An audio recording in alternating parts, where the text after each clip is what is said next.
Hello, good afternoon. Welcome to Friday on Children's BBC. It's Friday, which is good news, as like Fridays. Nice day, you know, weekend just around the corner. I don't know if you were with us yesterday afternoon, the last junction of the day, when I normally do the menu for tomorrow. And I went through it and I said, we start tomorrow at 10 to 4 with corners, followed by Super Ted, da-da-da-da-da. And then I said, and at 5:05, whatever, bye-bye. Do you want to know why I did that? Come on. Come on. There we are. This is why. Can you see this? This is Friday's menu, which says Jossie's Giants on it. It does say Jossie's Giants. You've given me the wrong one. Come on. What he did yesterday, you see, he's winding me up now and he's done it. I hate you. I hate you. I hate you so much. What happened yesterday was... This is the one that went up yesterday. It says, Corners, Super Ted, Hermit and the Bear, Knock Knock, News Round. It says Blue Peter. Blue Peter, everybody in the world knows that Blue Peter's on Mondays and Thursdays. I'm so embarrassed. There am I going, look, this is wrong, and it's the right one. This is what should have gone up yesterday, and I couldn't remember in 3.5 seconds before the symbol. You're so smug, aren't you, sat over there? You are so smug. I've got some letters about you I will read out later on just to get my own back. I've got some new toys to play with as well. I've got a little wind-up Jimbo here, look. So if we pop this on the front of the set, he might run along the set. Go on, Jim. Ah! Oh dear, I've dropped it. Right, I was going to show you something else as well. Yes, a bit of sewing, which has been done by Rachel Fenton. And it says, don't push Jimbo off there. Jimbo, stay there. Right, because you have so many koalas, this says, I thought you might like this little dog for a change. And she's sewn a little dog. That's very nice, Rachel. Thank you very much indeed. We have got Corners in a moment, followed by Super Ted, Hermit the Bear, Knock Knock, News Round, and Jossie's Giants. And at the top of the list is Corners. So there.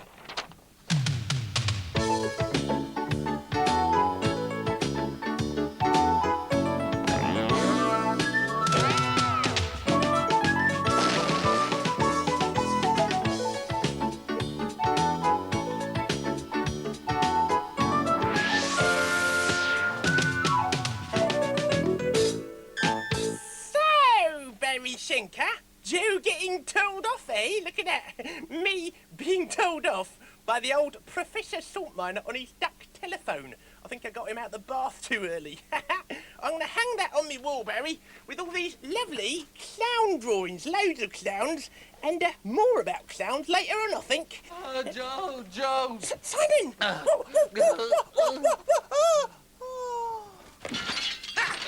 He's fainted, that's fooled him. Don't worry, chaps.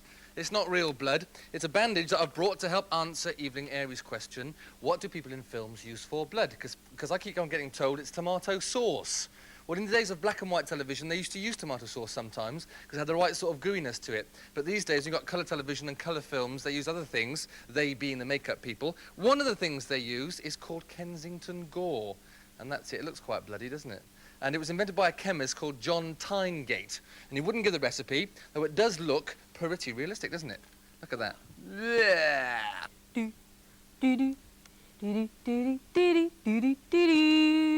Aha! Found it. Brilliant. It's detected this letter from Stephen Brown, who wants to know how a metal detector works. Well, the more astute of you may have noticed that this is, in fact, a metal detector. And it detected this letter because we stuck a bit of metal behind it. Now, you may have seen people using these on beaches or riverbanks or in their back gardens, and what they're doing, of course, is looking for hidden treasure, old coins and things. And how does it work? Well, inside the search head at the bottom here are 2 coils, or aerials, and one's a transmitter and one's a receiver. And the transmitter transmits low-powered, low-frequency radio waves into the ground. Now, usually the 2 coils are perfectly in balance with each other, but when the transmitter transmits a signal that gets interrupted by hitting something metal, then it produces the distinctive sound signal, like that.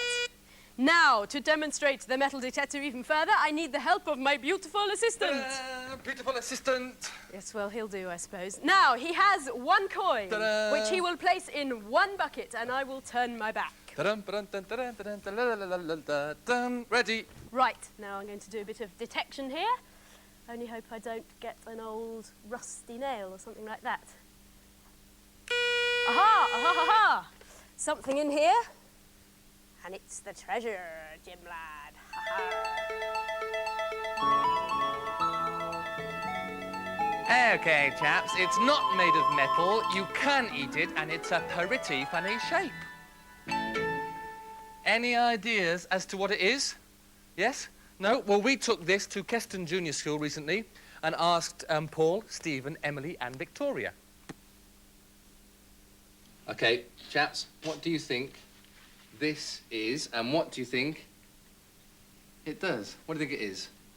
Any ideas? Candle? A candle, yes. Victoria? A rocket. It looks like a rocket. Any other suggestions? Bottle of lemonade? A bottle of lemonade? Because it looks, it's candle-shaped, isn't it? Well, in fact, have a scrape of it. Have a touch of it. Get a bit on your fingers and have a taste. What does it taste like? Sugar. Sugar. And that's what it is. It is sugar. It's quite sweet. It's in the olden days, a long time ago, when sugar wasn't as cheap as it is nowadays. This is how they used to sell sugar. You have to get it from the grocer's shop. It's called a sugar cone. And what you have to do is ask for a lump of sugar, and they cut and chip away different pieces of it, and you could take it home with you and put it in your tea or on your cornflakes, whatever you wanted to do with it. And the dust bits that were left at the bottom, they brush those into a bag and sell those too, and that's quite like sugar nowadays, isn't it? Yeah.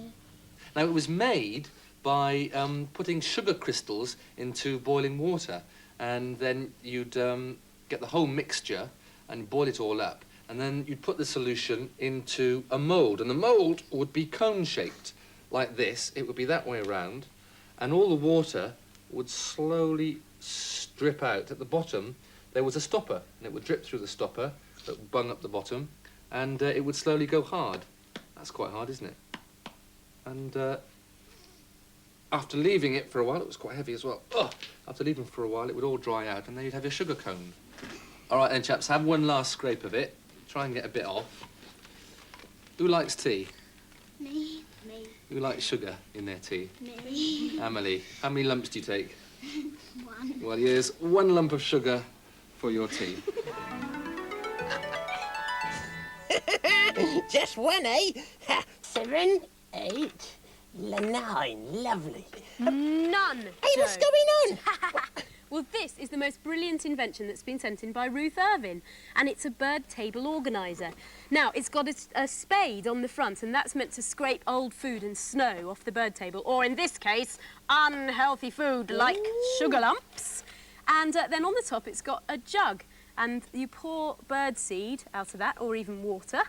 And Ruth says that it can be very useful in the winter because you don't have to go outside to feed the birds. You can just put the pole through the window. Now, I just think that is brilliant, Ruth. Ha! I bet they prefer sugar lumps, though. God, who'd want to eat this yucky stuff anyway? Actually, it's rather nice. Joe, look, stop rambling on about birds. What about insects? Sean and Nicola Grimmer from Cardiff want to know, where do insects go in the winter?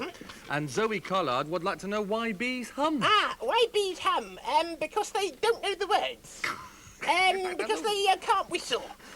Joe, stop mucking about. How about the Insect Information Bureau? Joe, stop mucking about. We want to see this seriously because we want to know why. No, seriously, Simon, there really is an Insect Information Bureau, right? I'll give them a buzz for you. Right, bung them in there. Oh, all right. Right, and you talk on that, okay? Right, now you're through, caller. Insect Information Bureau. Hey, hello? Simon, look, there she is. What can I do for you? We'd like to know why bees hum. Oh, well, bees don't actually hum themselves. They don't have mouths like you. The humming sound comes from their wings flapping very quickly through the air. It takes a lot of work to keep the bumblebee airborne. Thank you very much. You're welcome. Next!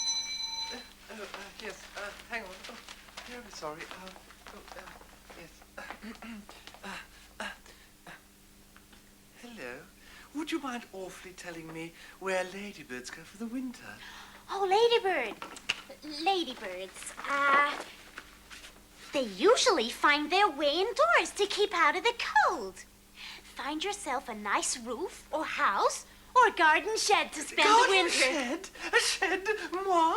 I can't stay in a garden shed. I'm a lady, you know. Of course, there is a space in a warm, quiet corner of 4 Claremont Crescent. Very fashionable. Thank you. Lovely. And when should one go? Late September, when it starts to get chilly. Thank you so much. You're welcome. Next! Pow, pow, pow, pow, pow, that's me. Ha, ha, it's me.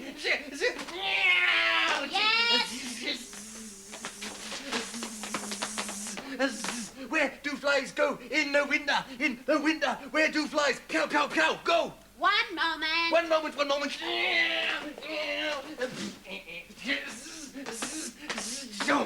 Oh dear. Unfortunately, flies die out during late September, October. Their eggs survive until springtime when they become maggots, and then flies. Adult flies don't make it. But, no. Oh, this is dreadful. Dreadful. Oh, dreadful. Fate. What a dreadful blow to deal a young blue bottle. Oh. You're a blue bottle. Why didn't you say? Oh, no. Blue bottles are big enough to survive the winter. Just find yourself some out-of-the-way place and go to sleep. It's houseflies that die out. It's houseflies. I'm all right. Thank you. Thank you so much. Thank you. I'm a blue bottle. I'm a blue bottle. Thank you very much. That's okay. Next! So if you've got questions about insects, you know where to write now, don't you? Now, we've got questions about clowns from Ellie Koopman and Maria Kizali. And they both want to know, in what year did the first clown appear and what did they look like? And Maria's drawn her own picture of her version of a clown, which is rather nice. Well, in fact, there have been clowns for as long as there have been people. Ancient Egyptians, ancient Greeks and ancient Romans had clowns. But in Britain, the first type were the wandering minstrel type who used to come in and... I am. Simon, what's he doing? Forsooth, I am a wandering minstrel. Come, let us go. Oh dear, what's got into him? In medieval times, the minstrels were a colourful and a merry band. They'd clown around and tell their tales afar across the land. With masks or painted faces on, for king or country folk, they juggle or sing, do conjuring, or tell a merry joke. I say it, I say it, I say it. What did the knight say to the king? No, no. Hopeless! All right, about the 14th century, every king had a court jester, brightly dressed in motley checks with a sort of jester-duster. With a cane on, you know, he'd prance around, poke fun at everyone. And if things got brought at the royal court, Off with his head! his jesting days were done. I'll get you! In the middle of the 16th century, a theatre in Italy discovered a sort of pantomime called Commedia dell'arte.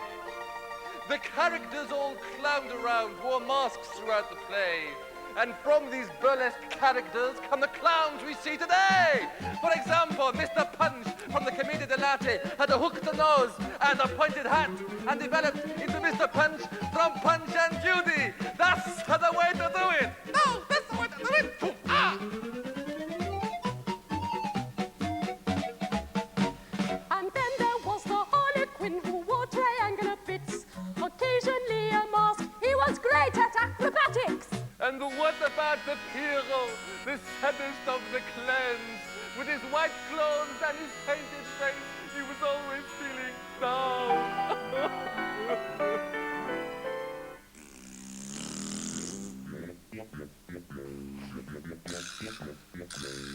About 100 years ago, another clown appeared.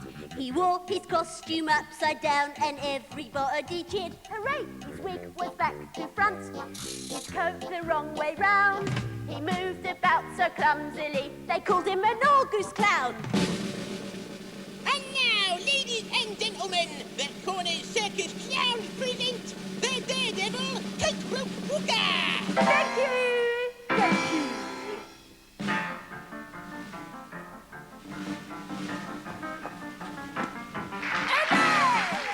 The Bucket Balancing Extravaganza!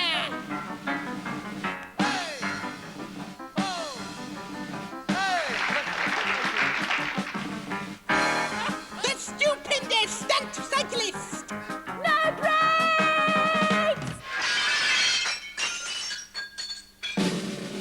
Seeing is believing. The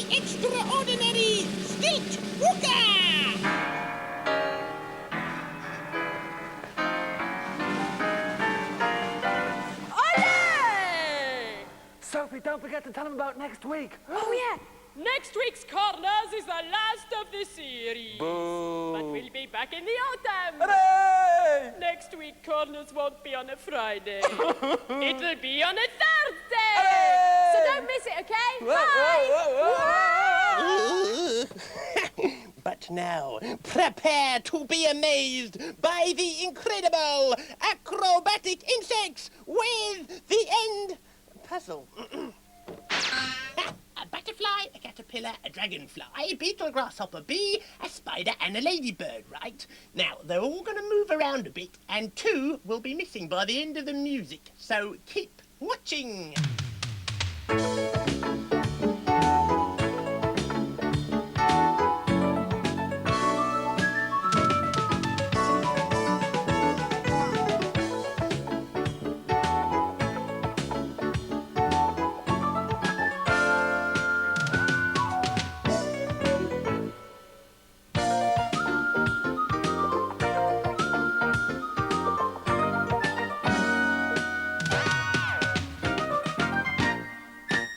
What's missing? Yep, the old butterfly and the beetle. And time for me to beetle off. Cheerio.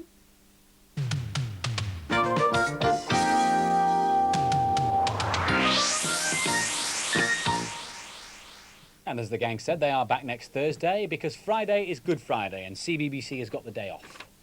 Thank you to Ruth Lord, who lives in Bristol. She sent us a little bag here. This bag is for Super Ted, and it's to use to pick up all the outer coats that he tends to leave around whenever he changes into Super Ted. Today's is called Super Ted and Nuts in Space.